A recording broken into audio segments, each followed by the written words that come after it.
Good afternoon, good evening, everybody. Sorry about the slight delay here. I'm broadcasting out of the central Pennsylvania, which is currently in snowpocalypse. So sorry, dealing with a couple of issues. Can you please put in the question box if you can hear us talking now? Great, cool. Okay, you can. Thanks, everybody. Yeah, again, sorry for the delay. I'll try to get the handouts out and things like that. The good news is Dean's ready to go here. Should be seeing some part of my screen. I'm going to change presenters. Dean, you should be able to show your screen now. There we go, Dean. We see your screen. I'm going to go on mute and let Dean take it over. So just a quick introduction, you guys. Sorry, a little bit of a breakup. As you know, my name is Tim Cusick. I'm the Training Peaks WKO4 product leader. It's great to have these webinars, and it really is great when we have such amazing talent like Dean to come on and give us some overall insight and learning. Part one was great. Excellent overview of the science kind of behind interval training. The recording has been posted. I know there's been a lot of views. We did get a decent amount of submitted questions, and I know they've all been forwarded to Dean. So Dean, I'm going to turn it over to you, and it's you. All right. Yeah, so first of all, just not to review, obviously, part one, but I always, debate with myself whether I should do the science first or then the applicable stuff first. And I think if I would have done part two, the one that I'm going to give today first, then everyone, well, typically myself, I would have asked questions, well, what if this happens or what if that happens? And so make sure part one that you go back and review that one again after this, because then it answers a lot of the questions that maybe we didn't perceive with the applicable side of it or the coaching side of interval training.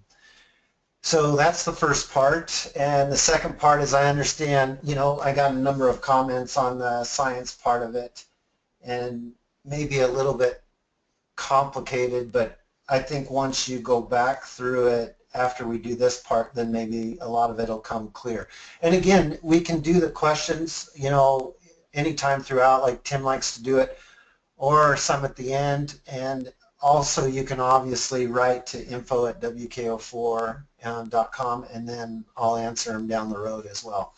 And this is such a large topic. As I'm going through it, I was thinking, man, I should have added this, I should have done that, and I think that's probably a little bit of a mistake, but maybe we'll have an interval training part 3, 4, or 5 down the road. So, all right.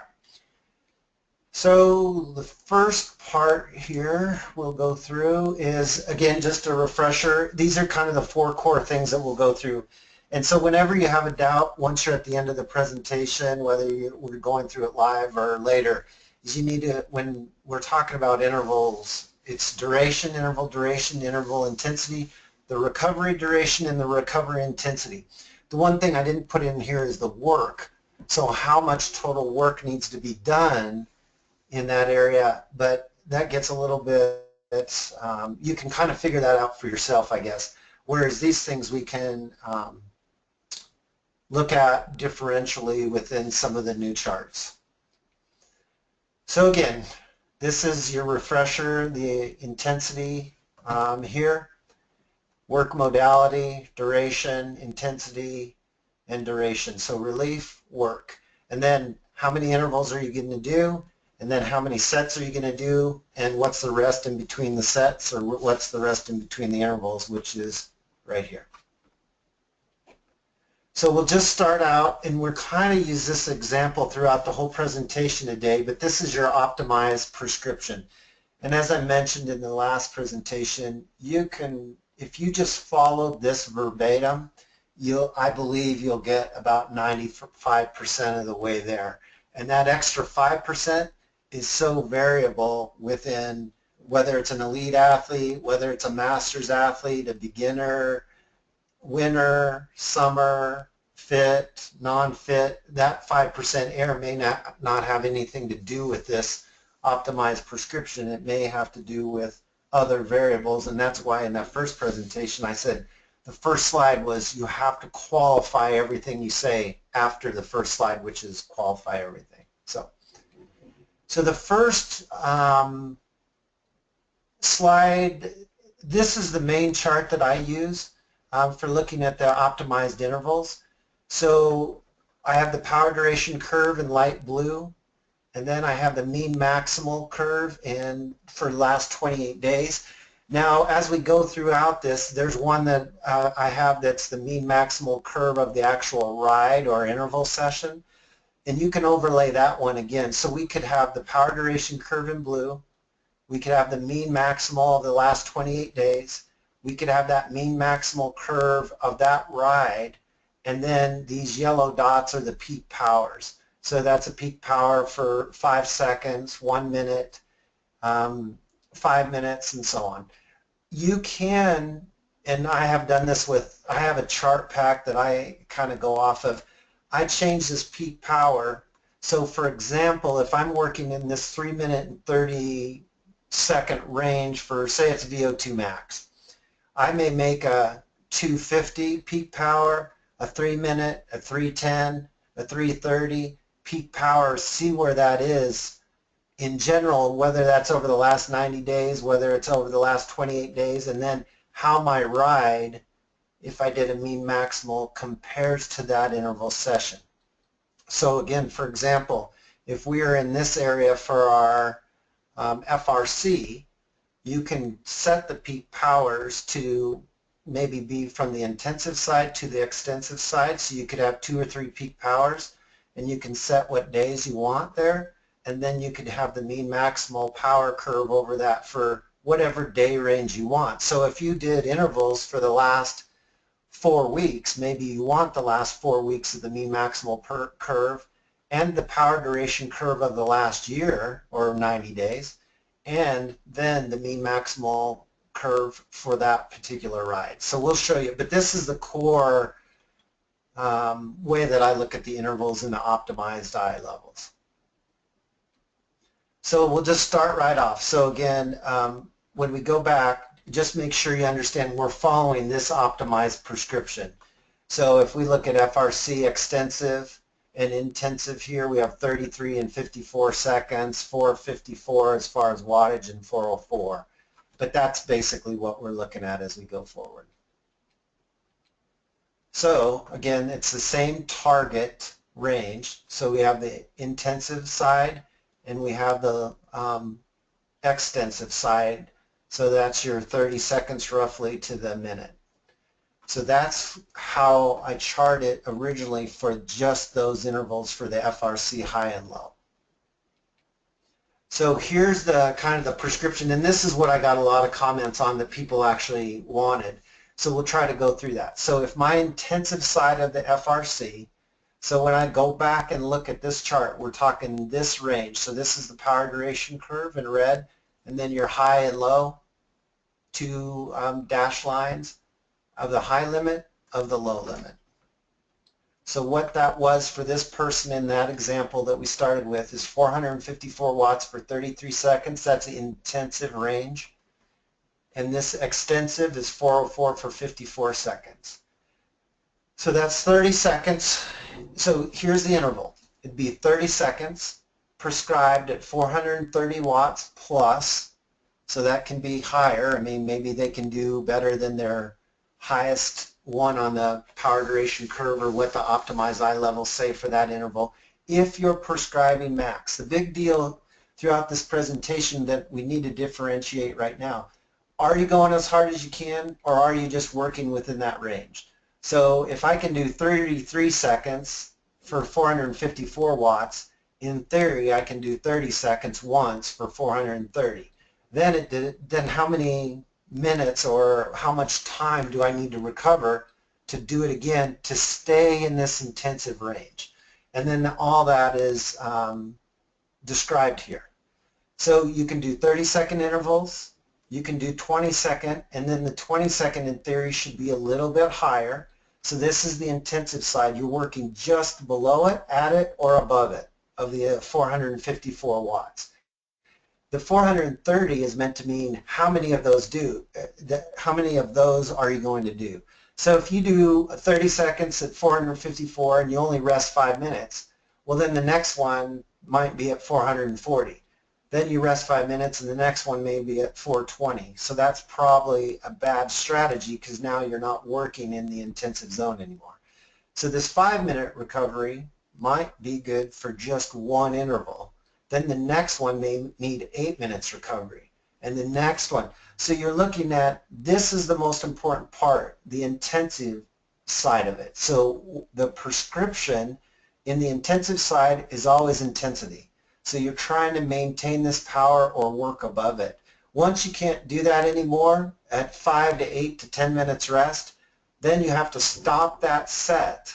So now we have 3 to 4 intervals per set, and then rest more, and then start another set and see if that works. And we have some examples as we go through it. So those rest between sets or sets in this range become more important. And in the terrain, and I'll talk a little bit about that. So if I did 30 seconds on a 4% grade, or I did 30 seconds on a 15% grade, that works two different, well, it works a little different pattern, and you have to be aware of that, I guess, is what is the most important part. Because you can have lower powers at higher torque levels, or you can have higher powers at lower torque levels, and so you have to decide if you're on the intensive or the extensive side if the powers end up being a little bit equal. So if you start to fatigue at the end of this set and you end up down in the 330s or 320s, and is it time to stop, extend the rest, or go up a steeper hill? So that's one of the strategies. So anyways, and here we have the extensive side. So now you're working at the duration side of it. So that's 404 watts for 54 seconds. That's what the iLevels predict. So you would work in that 60-second range for 400 watts. And now maybe you can do 5 intervals per set, because it's less important if you go down to 390 or 380 because you're still on the extensive side of it. So it's more the endurance side. So if you do 60 seconds for 400 watts and you can do 5 intervals of 2 sets, and you've got 10 minutes worth of work time. If you can't, you start to fatigue at that side and it draws. Generally, this is pretty self-explanatory when you're the person actually doing it. Because what happens is you may do 400, 390, 380, and then it's 350, so there's really no doubt. The problem is if you did 350 and it's the last interval, fine. If you did 350 and it's the second interval or the third interval, then you messed up the recovery side of it, or you went too hard and you didn't stay within that range. So again, extensive 400 watts, so then maybe we lower the wattage. We can do 70 seconds, so a little bit longer than the extensive side, but we lower the intensity. Same process throughout. So maybe here we only need, in the intensive side, 8 minutes worth of work time, total work time, of time at that 30 seconds of 430 watts is what that means, or total work time of 10 minutes, so that would be 10 intervals of 1 minute. So you have to decide how you're going to maintain that, or a little less than, it could be 8 minutes of 70 seconds, so on. So that's the structure of working in this range. So you're trying to maintain the intensity or work a little bit above it, you'll need more recovery. You can work down in here with less recovery, but you might want to increase the time rather than increase the recovery to stay for more intervals. So you have to decide, do you want work here or do you want intensity? So you can go just below this and get a lot more work done, and that may drive this out. So the idea is you're driving this way and you're driving this way. So that's more intensive side and more endurance at this side, so more extensive. So if we work on that, that's this range here. And say I was working, for ease of an example, I don't know how well you can dictate this. I cherry-picked this, obviously. But I have this peak power here. They did their intervals here. And this is what we've got above that power duration curve. So this is the peak power. So if I drove both those out and drove this out, then I would work on the extensive side. In this case, this ride, well, of this last 28 days, if I did 28 days of interval training, I basically worked on that extensive side, but that also gravitated down into more of the VO2 side as well. But that's okay if that's your driver of those intervals. So we'll talk a lot about this slide because this is trying to illustrate everything in a couple of slides. But the point is in a bunch of different intervals. So this is a 5-minute interval, this is like a 3-minute and 2 minutes, and then a 3-minute. Well, these are 2 and this is 3. This is a completely jacked up way to do it and not what I prescribed, but it really illustrates all the different ranges, powers, torques, and everything, force in each pedal stroke, and that's what we'll go through, along with what range you're actually working on in prescribing it. So when someone's really fresh and they go out and do this 5-minute interval, you can see how high the power is. The blue here is the VO2 or percent of VO2, so that's a little bit above 100%. This is less VO2, but the power pretty decent. Then these pretty much stay the same. Then they really drop when you go to 3 minutes. They take off hard, die, VO2 really drops. And this is a relative VO2 chart if you're looking for it. Same thing with this one. So now we're just dropping VO2 and our power is maybe 85% of VO2 power. So here's the problem. So this one, fine, we rested big and then went into these 2-minute intervals. But they were still so tired from this that they ended up kind of just doing threshold type power a little bit above.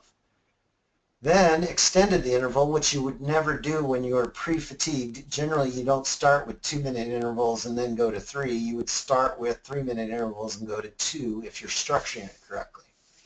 So you can see in the bottom chart, so we have the red, that's the goal, that's what we were trying to get, and we got a bunch of it in the first interval. But there was so much fatigue generated that then there was only a little bit, because this is a max effort.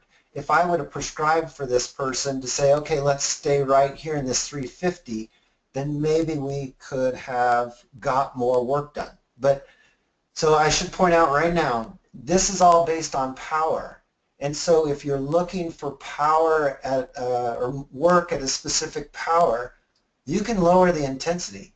But as soon as you go max, then all the things change. You'll still get a metabolic response depending on your recovery times here, but your powers may continue to go down.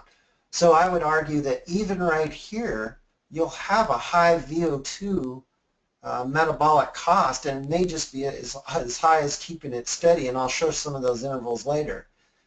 So you have to decide, and this isn't what the standard is. This is not what the standard is, but our continued thinking is you're trying to come up here, we say VO2 is 350, come up to 350, square this off, go down, and then everything's in the red and we're all good. I do 4 or 5 of those with enough rest in between and I accomplish this much work. But if you're going to do these at max, which I do as well, you're not going to get the total amount of work that you could have at 350 because basically you just lowered the intensity. Okay, but you accomplished a lot more work there by lowering the intensity. So how much further lower do you go in the intensity to accomplish so much more work that you're actually not back in the metabolic demand that you're trying to adapt anymore? So okay, so we're going through, done some 2-minute intervals, then we went to 3-minute intervals, which normally you wouldn't structure. This is basically, this slide is how not to do things. Then they come back, and then they do this interval, which I don't, in theory, they should have been fatigued, but maybe they recovered through these intervals, these 3-minute ones, came back and did another 3-minute, got back up in the red, took extra rest, more red, which is our indication of the range that we're working in for this interval session, more rest, stayed the same, and then that's it, that's all I got. There's no more, and no more red. And you can see in the top slide the VO2 is, yeah, maybe even 70%. So in theory, this was a VO2 workout. So now we're going to go back and forth between these two slides, but okay, now if I chart the average effective pedal force, and if you look in the library, it should be CPV, but the average effective pedal force in pink. So how much force per pedal revolution were they generating? So if you look here, it's pretty high, and that was our first interval with tons of power. Then not too much, falls off, falls off. This stays pretty level. Then I want to point out this one. So we're going through, we saw the fatigue, and then this fifth interval, if we go back here, hardly any red, which was one of their worst. They actually produced a lot more torque. So that's force per pedal revolution. So the power's down because the cadence is low, but the torque, or the force per pedal revolution, is actually high. And then they come back and really generate a lot of it.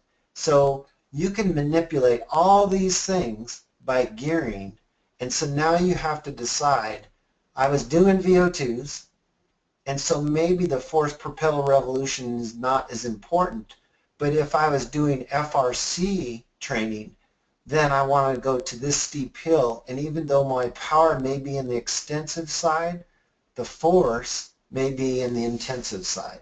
So that's one thing of looking at, which you wouldn't structure it this way. You would try to do this one first, then try to replicate another one after that. If it went like this, then the interval was too long, or you didn't get enough rest if they did it again. So if they went from here in the FRC range and then rested and did this, then the rest isn't long enough, or the intensive side was too high if you're trying to get the work done. Personally, I do prescribe the max ones going up a very steep hill, you know, in that intensive range, and then full recovery, and then try to match that again. So maybe the second one, third, fourth would look like this, and then we would rest more and then try to repeat this one, and try to keep those torque levels high. So again, you're not only looking at just the power or just the VO2 or just the time spent in that range of work or range of iLevels.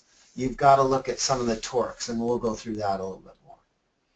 So that's a long-winded version of this is what not to do, and then how to structure it after that for intervals.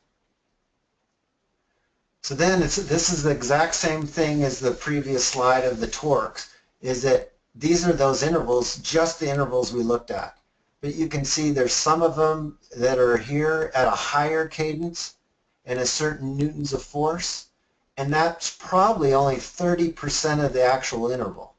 So you have to decide, do you want all the force to be equal, or is it the force that's generating the increase in power in the FRC, or is it the metabolic side or the extensive side that's generating? So if you're trying to do intensive FRC training and you're only getting 30% of the force or torque in that range, and then the rest of it is just metabolic because they changed cadence towards the extensive side, then you have to rework your intervals. So I hope that I'm trying to get across that, okay, I prescribed an intensive side. Then I prescribed the time because I've prescribed the intensity. Now I've prescribed the time, but there's actually a force that goes with that as well, not just the intensity of the wattage. So we have a couple questions I'll go through here. So for intense intervals, should one target the PD curve per interval, or should one target going above it? So hopefully I answered that, is that if it's the intensive side, a little bit above it, add it, and a little bit below it is fine. And it's the same with the extensive side, a little bit above, a little bit below. But if it's extensive, I would err on the side of doing more work right near it, below it, than I would going over it and doing less work. Because I feel at the extensive side of most everything, it's the time spent near there is the adaptation you're looking for. And on the intensive side, I'd rather go harder because I feel it's the intensity that's leading to the adaptation. And then, yeah, all the charts, hopefully I've labeled them all. And so if you search this, like QA, quadrant analysis, these charts will all come up in the library. So again, another example that if I did a sprint and I only did one revolution here at this wattage, well, this is newtons of force, 1,000 newtons of force, one pedal stroke, another pedal stroke, another, but the majority was spent here at 115 RPMs. what led to the adaptation of the interval in the sprint? The torque here at the intensive range or power? The power may end up being the same. Okay? It's just your torque was real high and cadence was real low, or your cadence was higher and your torque was low, but it ends up reading somewhat of the same power. So you have to be, I don't want to push this too much. I'm just trying to use it as an example to say that there's a number of variables that you need to control for. So then, if I was doing FRC training and I went up a steep hill and these were 30 seconds long on the intensive side, this is a 400-meter sprint in a 56-12, 58-12, 60-12, and a 60-12. You can see that the torques change, but in the end, once the cadence is a certain amount, then the torques don't, and the power ends up being the same. But that's like lifting, doing a couple squats, and then continuing on by sprinting on your bike. So it's a much different form of the intensive side of the training. So now we'll look at the aerobic side. So one question is, when do you choose to focus on the torque instead of the power? On the intensive side and most anything below VO2. So if it's FRC and I'm trying to work on power above VO2, then I prescribe those 30 seconds to 40 seconds, whatever the optimized range is, steep hill and torque. Obviously I don't get too low, because pretty soon it doesn't matter and the power meters won't read accurately once they're below 60 or 50 RPMs. So you'll have to define that with a quadrant analysis to see where your power meter is reading, so that's one of the errors there. But all the intensive side and really somewhat of the extensive side of the FRC is where I look at that. So max aerobic. So again, in this person in the previous example, so we have a 305 watts for 3 minutes and 20 seconds. So that could be 3, 4, 5 minute intervals, because that's in our, kind of our standard physiological range of VO2.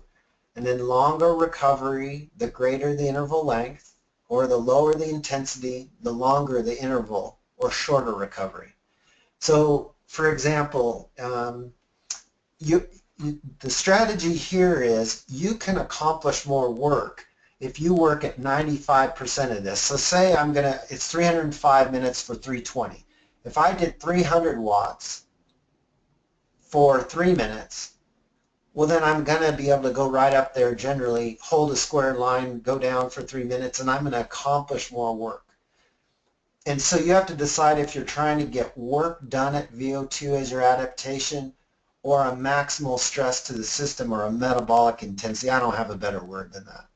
And then if that's the case, then maybe the first side of it, the work side, you may only need one set. So you could do, in the example over here, you could do 6x4 or 5x5 at 95% of your VO2 and drive that up and only do maybe one set.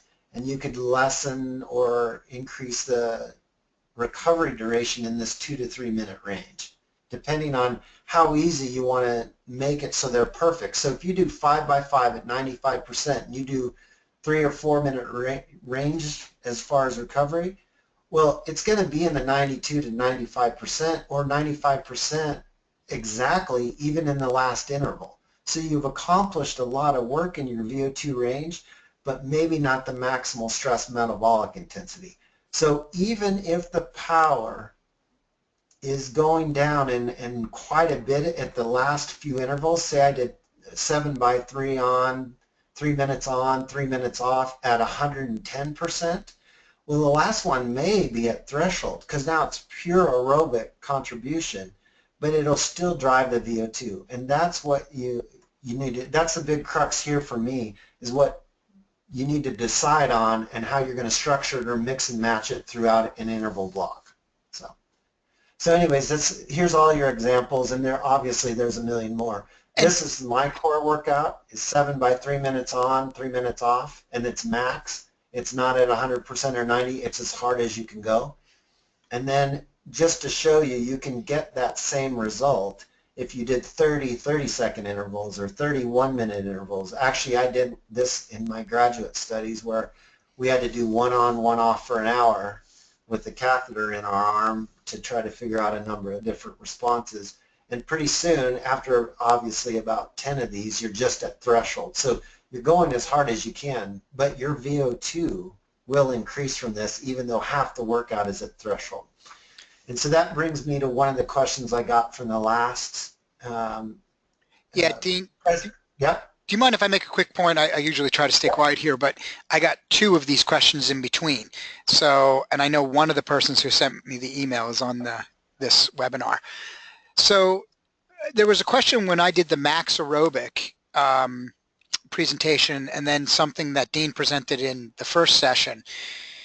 Dean and I are saying the same thing. And so the question, both persons went back to when I said, look, there's a certain point, you know, there's this thing where like we get to a certain fatigue and intervals and we go home.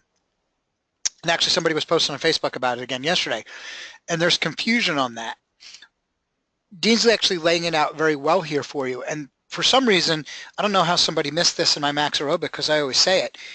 It is those intervals. If you're doing a maximal aerobic workout like Dean is now describing the one example he just gave, when you're burning through all your anaerobic energy and you're no longer, the rest period isn't enough allowing you to charge it, you're still demanding your body to make a high level of power output, but you're supplying energy aerobically. And there's still some anaerobic. It's not a light switch. It's not one or the other. They're both giving input. But those intervals from a max aerobic, remember that whole webinar I did was about max aerobic, are highly valuable to improving your aerobic system. When you stop and go home, because both questions said, this is what I do. If I drop, I go home because the power isn't worth it. That is wrong for all max aerobic or the intensive style approach.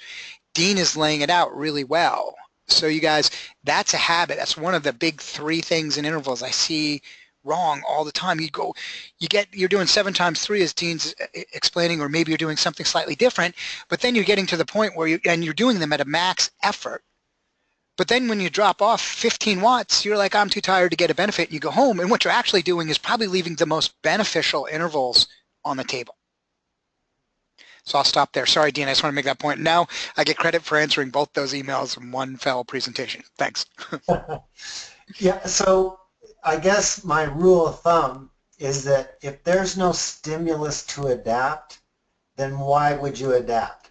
So if you always do things at 95% of whatever the prescription is, that's a safe way to do it. And there might, maybe that's a 50% safe. For me, it's always been like 30 or 20%. I don't do it that way. And we can argue, and I could probably be convinced to do it the opposite way. But I've never done it that way, and I actually have tested it and gotten the VO2 to go higher and so on and so forth. But if there's no stimulus to adapt, if you can do the work, if you do 6-5-4 at 95% and you always do it and you do the work, I don't believe that there's as much a stimulus to adapt as you would as if you went max and then fell off throughout the interval session. Now, I am not advocating that you do that all the time and it gets really complicated. Are you going to block it up? Is that 2 days in a row? Is it 2 times a day, 2 days in a row? Is it once every other day? That's where the intervals, that's why I mean we could do part 3, 4, 5, and 6 of all this. And that's where the differentiation comes in blocking it or every other day. Are you trying to get that 1% to win an Olympic medal, or are you trying to just be the best you can be and be able to spend time with your family instead of laying on the floor? Maybe that's some of the differentiation. So I want to show, and this is part of why I put this slide in here, back to the science, so some of you can just disregard this, but this will be a good reference for later. So this is a graded exercise test in the upper part followed by 2 times 15 seconds. So we'll look at VO2. It's just these dots right here. So graded exercise test just keeps increasing, increasing, increasing. Our reference point is right here of the VO2 mLs per kg per minute. So it goes up, up, up. Then they recover, and then they do 2 15 seconds. So this 15 seconds, they've recovered a bit, so you can see where the VO2. They recover a little less. I think this is, I don't know how many seconds, 3 minutes. And then they do the 15 seconds max again, and you can see there's a trend back up to 60 mLs per kg per minute when they finished around 70. So that's looking at getting that VO2 stress and how you go about it. Then there's riding 5 minutes at 50% VO2 max, and then doing a max 3 minute at 100% of VO2 max. So then they're riding along, start right here, they do their 5 minutes at 50% VO2. Then they do their 3 minutes at the 100% of the VO2 max power. And then you can see where that ends up. So you're going to get more time spent there. But if you looked at this, and the green is the oxygen desaturation, and so you can see how they go down within the 15 seconds, and you can see the decrease here during the 3 minutes. So it just gives you another example of what the stress is. Then we do 15 seconds greater than VO2, and then 45 seconds recovery. So you can see that you'll get that max VO2, you'll recover a little, then it gets more and more until you can't do it anymore. So I just want to give a representation of that when we look at these different VO2 intervals, they have different metabolic demands regardless of the powers sometimes. You can accomplish, as Tim said, and as many people structure it, going up to that 100% and manipulating it with the interval time or the interval recovery and get your work done. And I think that's a safe way to do it. So now I've done that 3 minute interval right here. I look at the mean maximal curve for the ride, see where it relates into the power duration curve for that time. I would have, or I do, look at my peak powers within this range. So within this FRC FTP, which ends up being, to FRC ends up being that max aerobic right in here, I would put a number of peak powers at 2 minutes, 3 minutes, 4 minutes, and see where that workout ended up. So I would look at back on this structure, because I'm not analyzing it like this every time. I'm just saying, did I work in the range I wanted to, and what were the number of intervals, and how much work did I work there? That's how I look at it. And then what my fatigue rate is throughout that interval, which we're going to go through. So this, again, they're titled, so you can see, and this is Donny's PD curve with iLevels for the workout. We worked at that 2 minute range or 3 minute range point, depending on the interval. In this case, it was a little bit below for this ride. And then this is an interesting one. It's called CPS records. So you have the power duration curve.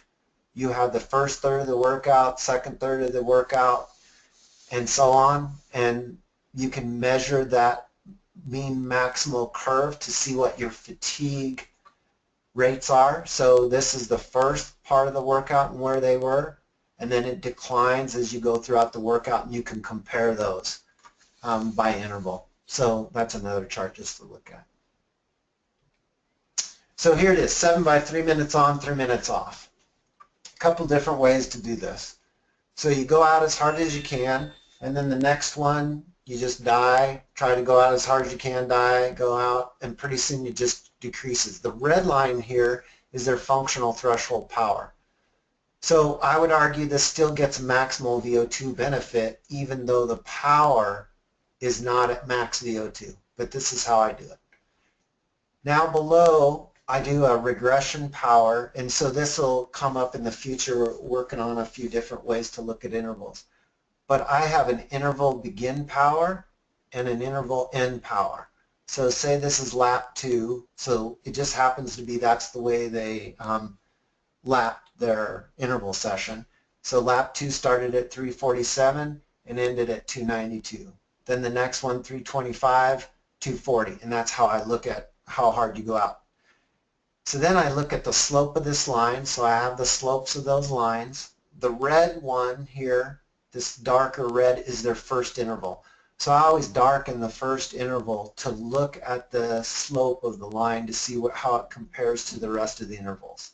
So again, once the anaerobic component is gone, these are max VO2s, and so I could get more work done if I extended this rest or decreased this intensity.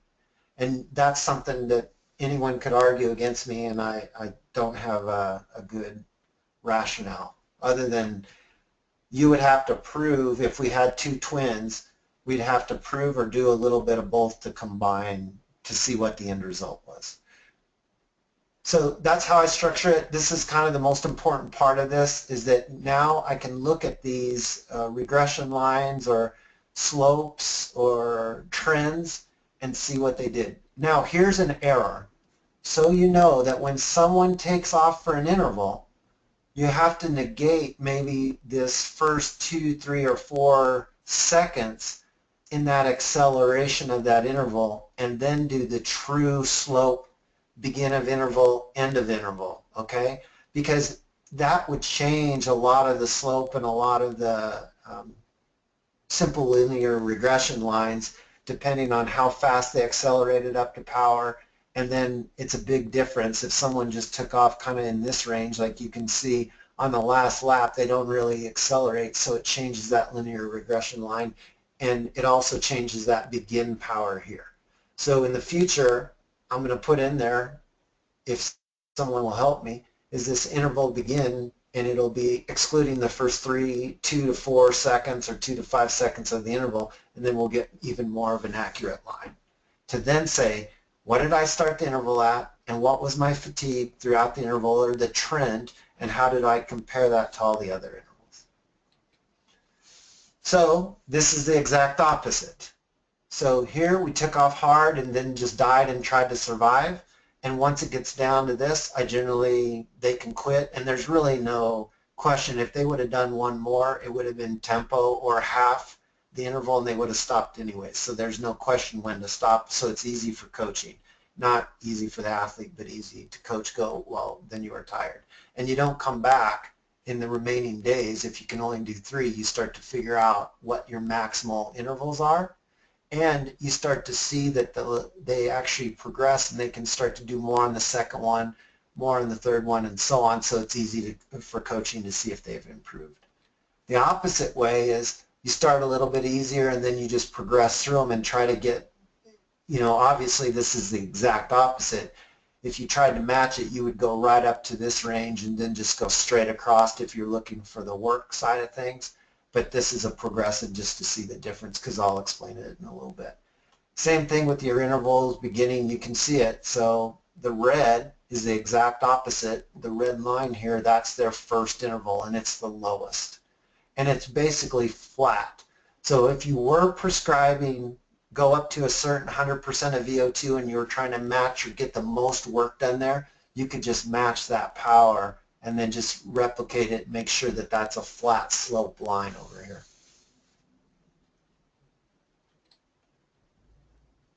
All right, so the same thing with 2 minutes. You go out as hard as you can, you try to go, and then you just decline. Same prescription, and then you can see that this linear regression of the first interval is so much greater because they have all that anaerobic capability to do the 2 minutes, where not necessarily, but the 3-minute ones are going to have more of an aerobic capability, so it's going to not be so different from the others. But as you fatigue, so I could get more rest here, or I could lower this intensity to get more work done. Same thing, the opposite, just progresses with the 2-minute intervals. So now we'll move into the FTP side of things. So you have the intensive aerobic side, and so in this case it's 260 watts, 259 for 16 minutes, and the extensive aerobic, 254, 34 minutes. So you can do 2, 3, or 4 15-minute intervals at 260 watts, so that's at. You can do longer intervals just below it. You can do shorter intervals above it. And so this is the structure I do. So virtually I don't train people.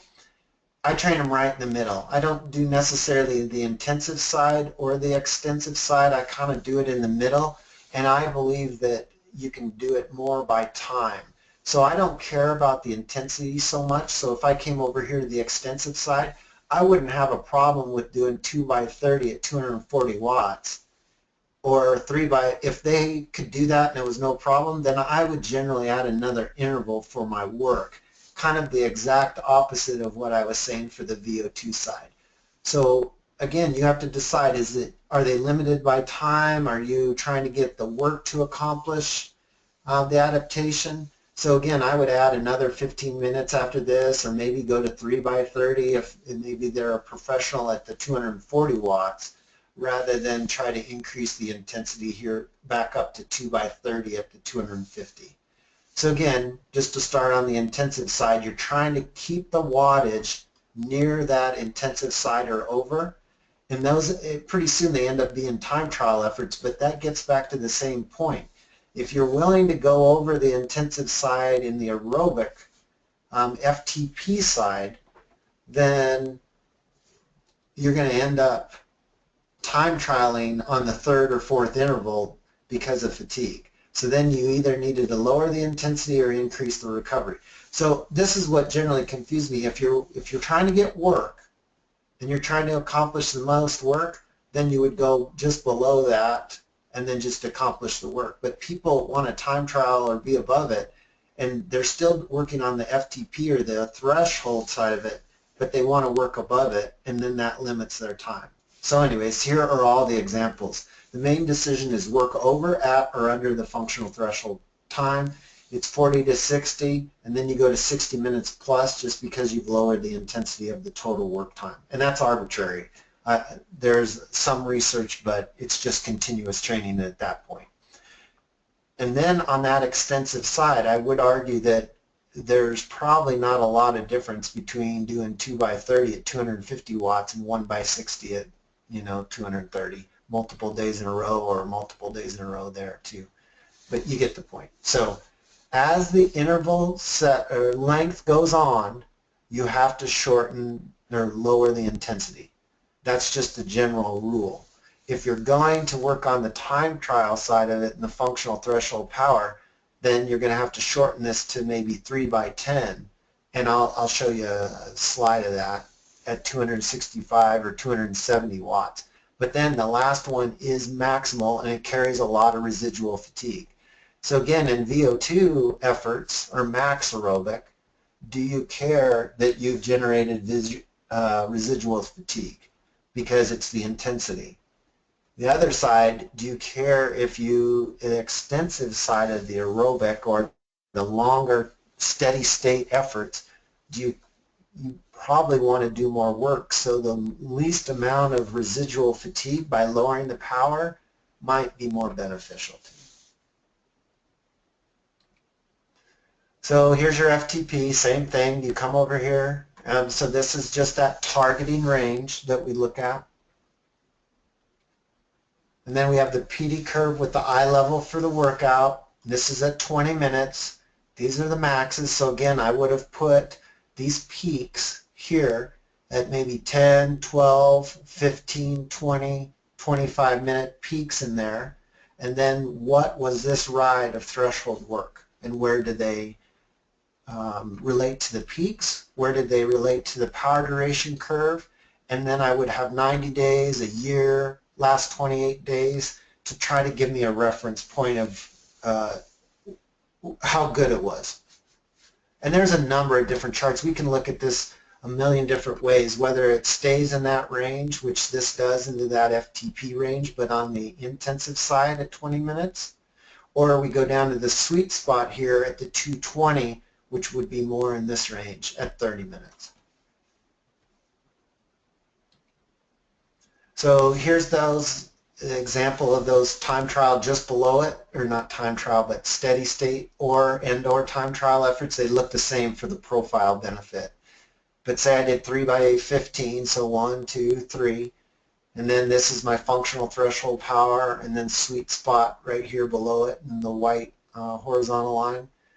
And so then you got so much work done. And then I've done the same regression analysis of trends on each one of the intervals. And so I would say here we don't have to eliminate kind of first part of the interval, so these are much more accurate to see what the beginning and the end. And in the end, the regression line doesn't matter too much anyways unless I did another one, or I took all the regression lines from the whole month of doing the intervals and then compared them and looked at the difference. So maybe I would get less of a decline as they adapted, or more of a decline as fatigue set in, and then I could re-prescribe the exact powers. So here's one of the matches in iLevels, and this is a good chart. I just put it in there to illustrate. This was climbing threshold. So this is the set functional threshold power, and there's gray behind this. So basically the gray is just a little bit above that set functional threshold power. These are 2 by 25 minutes with 10 minutes rest, or till they just descended and started it again. And then it gets you your time at FTP. So this is 225. 2 efforts of 25 minutes with 10 minutes rest that I prescribed at that functional threshold power. They ended up going harder, so then FTP, FRC FTP range, I got 23 minutes and 21 basically, so I got 24 or 50, 49 minutes worth of work time above that functional threshold power that I prescribed. So this is a nice little chart that you can use to see how much time was spent where in minutes, in percentage, and then how much work is done in that range. So then you can compare different workouts to look at different, so if your goal was work, then you can look at the work over here. If your goal was below that and just time, then you can look at how much time you're spending. One question, if you do work intervals on a road bike and then on a mountain bike in the same training cycle, do you use different power duration curves for the road and mountain bike? I would generally, yes and no. So what I would do is I would make it that way so I would see what the difference is, but this chart kind of is perfect for that, because it's not smooth and you get to see every little acceleration that you would end up doing on a mountain bike if you were doing intervals because of the terrain. But I'm a big believer in the specificity of training, so I wouldn't try to manipulate that too much unless fatigue was setting in, and then towards the end of the block then I would go to the road bike to then make sure it was more stable and I could control it to get the last bit of adaptation that I could. But I think what you would see is, this is pretty controlled with the pedal stroke and the low smoothing, and if it was mountain bike you would get up in here to the red in the FRC range just to get over some of the terrain, drainage ditches or so on, and gearing. So that's what I would do in mountain bike. But I also would do mean maximal curves on the mountain bike and mean maximal curves on the road, and then look at see what my difference was in that specific targeted range. So I wouldn't look at it just in general. I would look at it in that targeted range, because as the duration goes longer or the intensity goes lower, you're going to see less of a difference. Because it's a big deal to say I did 260 watts for an hour versus 255. That's 5 watts difference, but that makes a lot difference in the time that you could sustain that if you're getting near the hour time frame. So this is the extensive FTP. So I put this in here I've seen this a number of times when people do tempo workouts, and so I wouldn't do this. This is another slide of what not to do. I would rather just do 1 by 30 at this range, because the time is leading to the adaptation if I'm going to lower the intensity so much. So if this is my threshold in the red line and this is tempo, and then sweet spot is right in there, then I probably just would have done 1 by 30 instead of trying to split it up into intervals. So again, as the duration goes on to the 20, 30, 35 minutes, it's important to increase the length of the interval, all right? Because you're decreasing the intensity. You prescribed a lower intensity, so you want to increase the length of the interval time. So this is, again, those intervals that I showed before, which were go out as hard as you can and then survive. And so the one thing that I wanted to make sure is I've done a cumulative power or cumulative work for each interval. So this is the kilojoules of cumulative work for every one of these intervals. So again, the first one is this yellow one. They went out as hard as they could. The red line is the linear regression line for that, or the trend of that. And then you can see right here, they did 47 kilojoules of work for that interval. Then the second one, 32, 32. Then pretty soon, because it's an aerobic contribution, it's whatever they have is whatever they have, so that's as much work as they can get done. Now, again, I could have increased the recovery time here and got more work. But what I've seen, and I don't know if Andy, if this corresponds to all the physiology, but what I've seen is if I go out as hard as I can, whether from 5 minutes and below, really down to 20 seconds, if I do enough of these intervals with limited recovery, I end up getting about what the FRC difference is from the first to the second or third interval when I look at it. So it's another, for me it ended up correlating, and it looked like a good description or analysis of knowing what my FRC range was. So it ended up being from the first interval to the second interval, it was 15 kilojoules of difference when this person's FRC was 12. So it's pretty interesting. And then you know that if you're doing the same amount of work per interval, then it's all aerobic anyways. And then they probably don't fall off till they just don't want to be doing these intervals anymore. It's probably just an aerobic contribution till they just don't want to do it mentally. So we'll try to get this in the library. It isn't yet, but you can do I think it's the sum of the work. So I'll have to look at it and I'll double check on that. But that's 47 kilojoules work, 32, and so on of each interval. All right. Time trial, it's just another, this just shows the work in the graded shaded area. So I can just look at what work was done for the duration of these time trial intervals. So then you can look at the total work for the intervals, whether they go out as hard as you can and die, that's 278 kilojoules of work, versus the progressive, if you're looking at work for adaptation, is 348. But what you find is a lot of that, you'll get some of the work that came from the interval intensity or power, but a lot of it comes in the recovery. When someone takes off a little bit easier and paced, their recovery ends up being much higher in power when they're just riding easy, and that accomplishes some percentage of the work here. And I can separate it out, I just didn't do it for this presentation. But you can look at, say it's 75% more, well 33% more work is done when you progressively ride into something, and it's probably near 40% or even 50% if you just went up to this 350, did square lines, 350, extended some of the rest towards the end of the interval session, you would get much more work, probably 50% more work. So then kind of some special considerations of questions that we had from the first one and from some of the Facebook group. So I don't know if it's pick on people or myself, is that the red is the goal. Okay, so they wanted to do these intervals.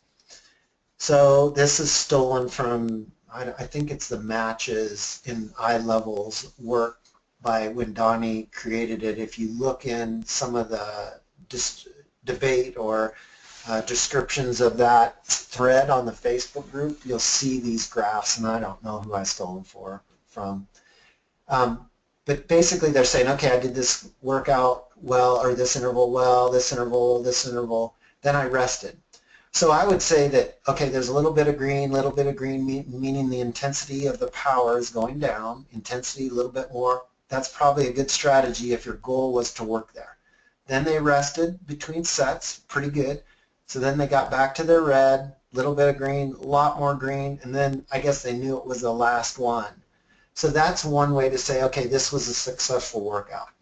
I don't necessarily do them this way, but there's really not an argument to say that this was wrong, other than maybe you could say they lost mental focus, and this is just speculating. This doesn't mean they do, but that's what I would look at.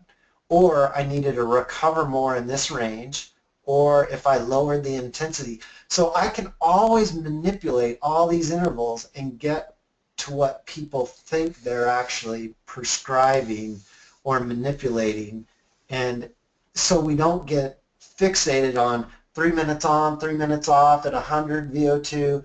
You can lower the intensity 5 watts and get a whole bunch more work done, or you can raise the intensity 5 watts and get half the work done, or the recoveries. So then the next phase of this is I tried to go out in red, and then this is, in theory, they did this wrong, I guess is what they're saying. So the idea here is they would have gone out as hard as they could for that day and then just survived through it. I don't know, and this is why you need to chart all this, is I don't know that this workout gets you more benefit than this workout. Okay, so if you go out as hard as you can and you're still somewhat in these ranges with some of your workout, the metabolic demand is probably just as high. And then there's a whole mental side of, riding when you're tired and stimulus to adapt. And I mean, there's one thing about scientifically developing more mitochondria is how much work you perform there, as opposed to how much respiration the mitochondria is working at. So basically the same as everything we're just saying. Is it the volume that's giving you the adaptation and more aerobic contribution, or is it the intensity? So then the last thing is somewhat of the phenotyping. So you can see this person is absolutely terrible in the high power range. So their phenotype obviously would be time trialist, and they're world class in this 15 to 30 minute range. So I don't know that doing intensive FRC work is going to change them to where it would even matter. Okay? And then also, you could probably screw it up completely and get 95% of what they needed even to be at the elite level, as long as, like I said, you just don't screw it up to the point they don't want to ride their bike anymore. It's in this range when someone is kind of very good throughout, or the opposite of this, the same problem we have is if they are a really great sprinter, it's going to be really hard to get that 1%, and as long as you just don't screw it up, they're going to be within 1% of their best. And no matter what you do out here, they're probably never going to be that great, and or it's going to take years to change it. And when we look at all this training and all the analytics that go into WKO4, one thing I think people forget with interval training, this is years. So you're going to have to do VO2 and FRC and FTP intervals for years to get adaptations, to get to be your best. So if you're this person, they're probably within their best within a year or so for these, FTP intervals. But it may take them years or 2 or 3 years to even get to very good in the FRC side of things. So that's why if you're going to really hammer someone, I would hammer them. This person would be less intensive and more extensive work here, so I don't carry so much residual fatigue that they can't maintain what they're already good at. And then if they are the opposite, really good sprinter, and then decline to just, moderate over here, again, I'm not going to work over here so much that then we lose what they're actually good at. And then if they're kind of an all-rounder and they're just very good at everything, well, then it gets real complicated, and I don't have much advice on the intervals for that. So I put this chart in here. We looked at it on the first webinar, and it's just so you guys can look at it and see, okay, here's 12 by 50 seconds, 10 minutes recovery, 10 by 40 seconds, 20 seconds recovery. Sorry, no slash there. And then 8 by 30 seconds on, 30 seconds off with varying intensity of the MFTP, and then how much work was done. So again, like I said, when you go really hard, generally the recovery is greater. When you go a little bit easier, the recovery is less. If this person would have went a little bit much easier, then this whole thing would have been raised, but that's not the goal, which ends up being what this is.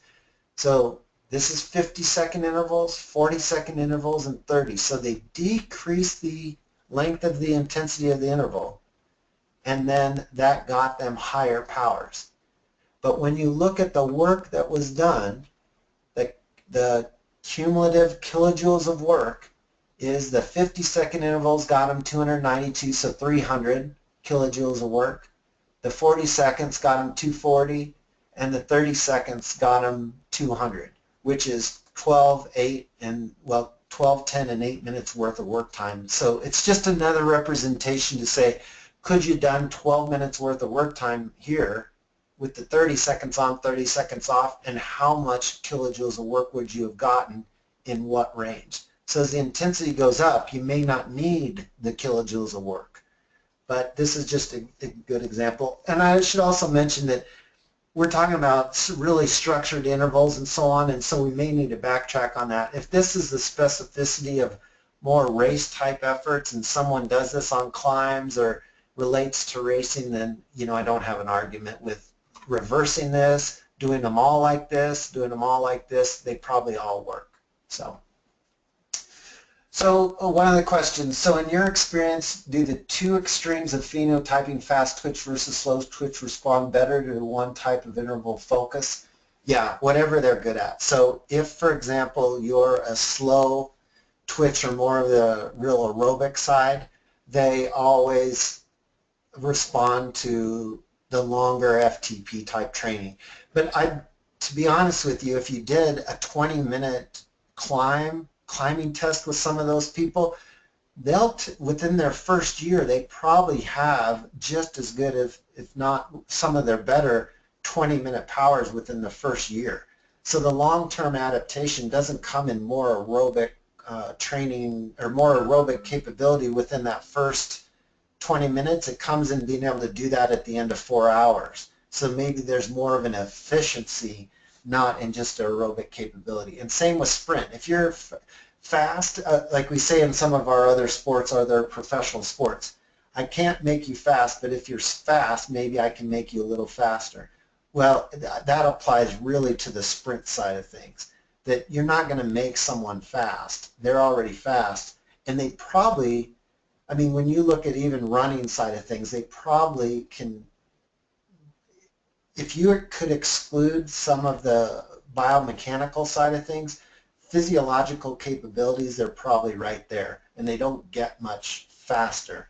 It's just the efficiency of the running or the efficiency of the training and cycling that gets them to be able to do that in a fatigued state for their best 20 minutes. So that's what I would say about phenotyping, or that's what I've seen. I have people that I've had for 10 years that ended up getting a world championship or an Olympic medal, and within their first year they had some of their equally best 20-minute powers. They didn't have their best hour of power if they're a real aerobic person, but they had 20 and 30-minute powers, so therefore it's probably the efficiency side of things. That's what I think.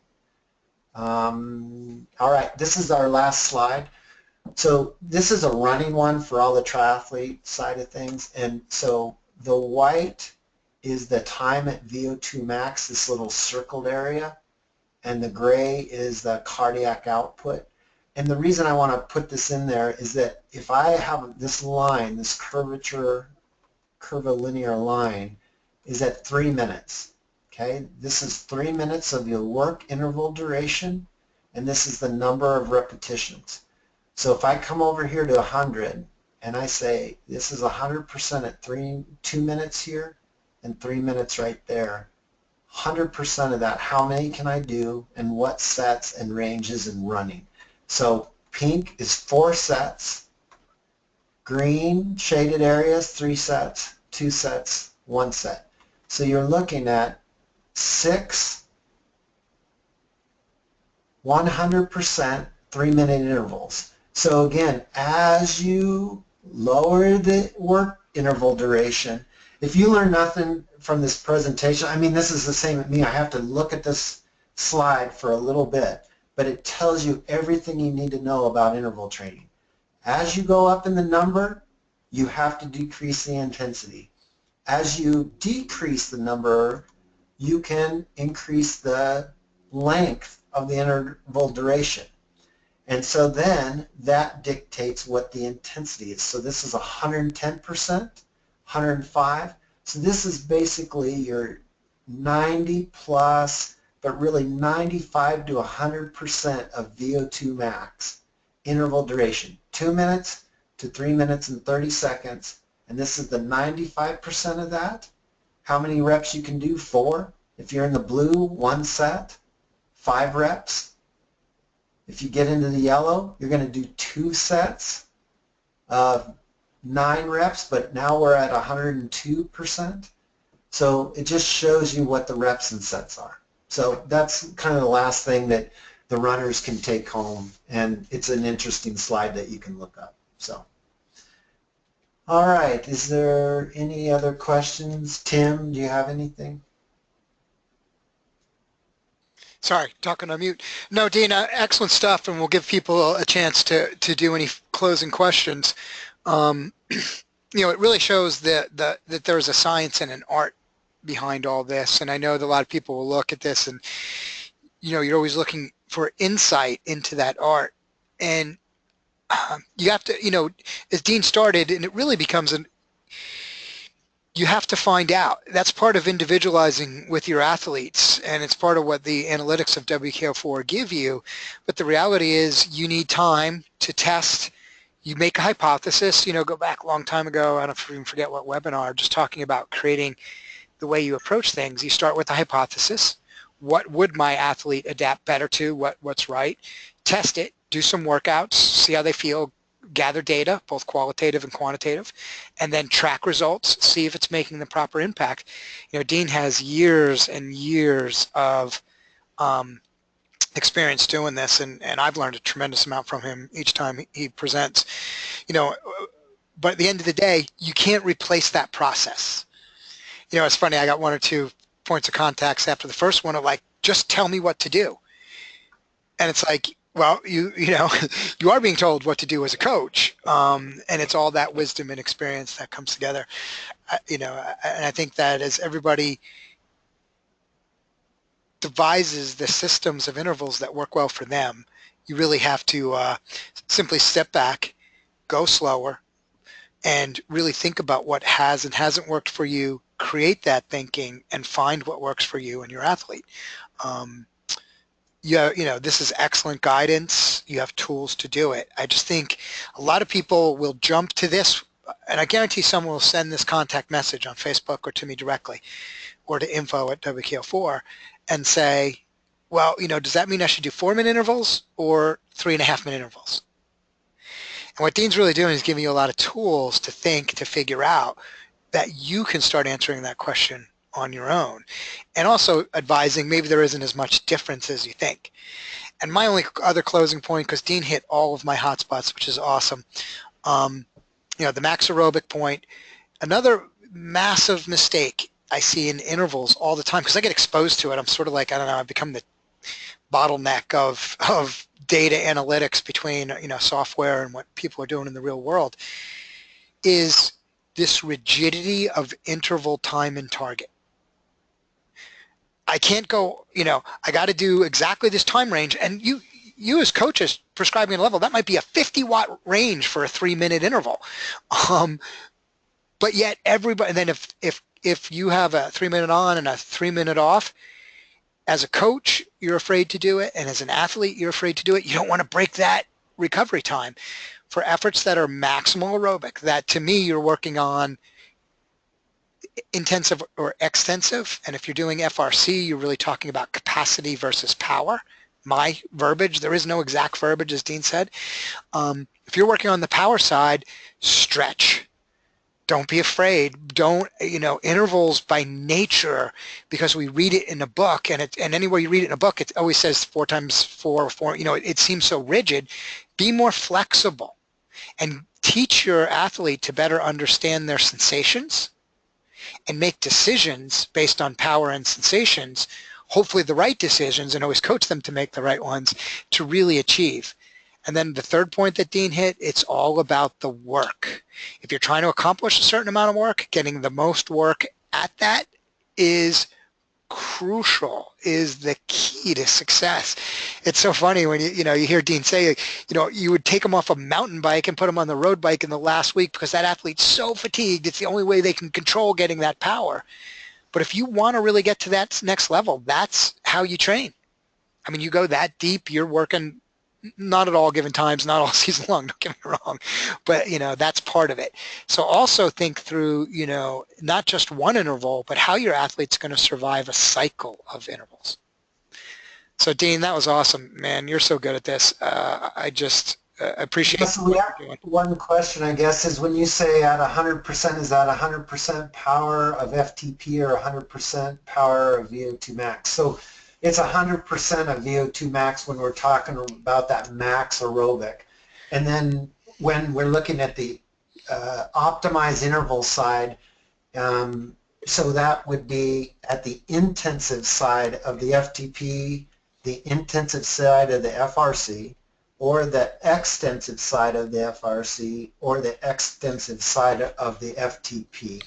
We didn't get into P-max and all that. Maybe down the road we can do. I think we have a sprint presentation coming up in May, but that's the gist of it. So I know I was going back and forth because Andy did, and Tim and Kevin did such a great job. Like, I will reiterate that if you want to know just what to do, just go to your optimized intervals and be done with it. And then it tells you exactly how many to do, what your power range is, and get it done. And that will get you there.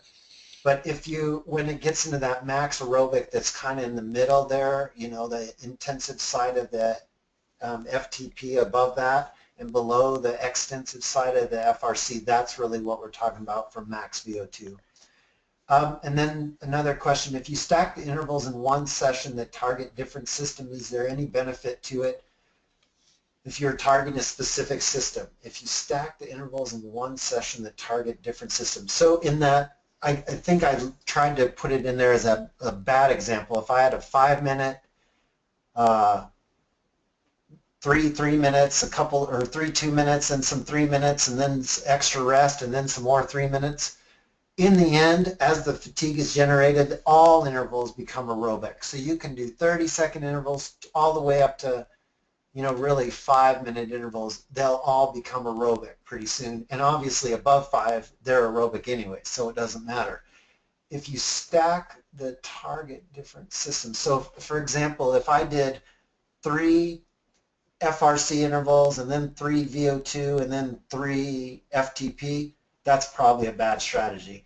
If you're aerobic and one of those phenotypes, if you're a super time trial oriented slow twitch person, then it's not going to hurt you and it's probably not going to make you better. It's just going to be how much work you can accomplish in a year, and then in the end you probably wouldn't do that type of interval anyways, because then you would start trying to improve one section of it and negating others. But I find that if you're a sprinter, virtually training makes you better, and if you're a aerobic or slow twitch person, training makes you better.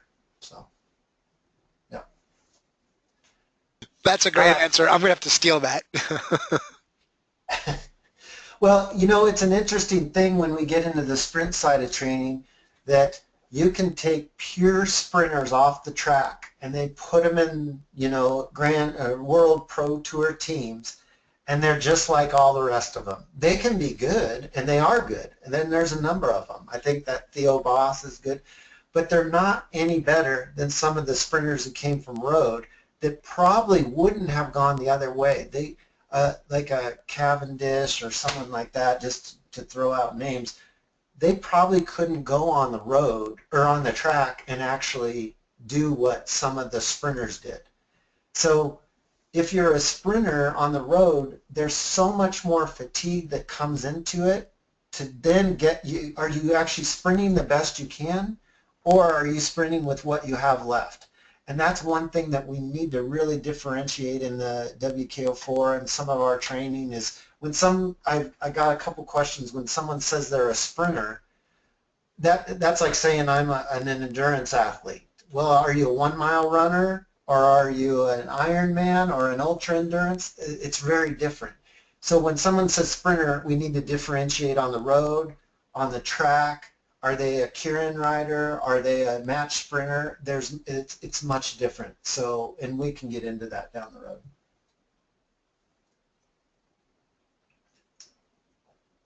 And that's all I got. Great, Dean. Thanks, everybody, for being on. Make sure you check the WKO4 education page. We've actually posted more upcoming webinars. I have been slowly inviting select people to do some that are doing unique areas. Obviously, Dean, and you know, it's going to be or it should have been formally announced already in March. Dean is part of the WKO4 team and helps us design and consult. So when he says we did a great job, when we created this, I seem to remember, Dean, you sitting in the same room when we created optimized levels and stuff like that. I know we already had some points on the curve, but your contribution to everything we're doing here is much appreciated. I think, you know, for the rest of the audience, the goal is to continue to learn. Make sure you check that education. There's 2 webinars coming up of interest. One is Javier Solar is doing, and his partner, whose name I cannot recall off the top of my head, but works with biomechanics for Team Lotto. He's created a really unique way for doing adaptive fitting, functional fitting, and then tracking power and metrics post-fit, and then bring people in for some tweaks and changes based on things they've done in WKO4. I think that's a really cool, smart thing to look at, because we all know fitting is, you know, you could use a lot of capture and video and all this other stuff and standard angles and stuff, but you know, the human body is always pretty unique. These guys are doing a pre and post power analysis, and they're actually doing it over time as a functional review, which is pretty smart. He's going to give insight in what they're doing in the next webinar, which I think is mid-April. And then after that, Coley Moore is doing one on sprint training and development through the use of force velocity, both in the gym and on the bike. And force velocity, you can Google it, and I know Dean's on the forefront of this himself, another expert, you know, another area of expertise. Force velocity is a different, I wouldn't say a slightly different approach towards strength building. And, you know, that's an overall generalization, but strength would be as applicable to weight, as applicable to jump, and as applicable to sprint on a bike and sprint on a track, I'm sure. So the reality is we have those coming up. So we've got a pretty full schedule. Make sure you sign up and jump in. We'd love to have you, you know, join in the process. Upcoming events, we do have a Training Peaks University in Mallorca in about 2 weeks, if I can get out of 8 feet of snow or whatever the heck is outside right now. So I know there's actually honestly 1 seat left, so if anybody's interested, ping me. And that's March 25th and March 26th. And we will be doing a Training Peaks University WKO4 in the fall in Boulder in our corporate office, and we'll actually be doing a power training camp right after that in Boulder. So more information to follow. That's it, everybody. Have a great day. Sorry about the short delay. I'm going back out to shovel some snow. Thanks. Talk to you soon. Thanks.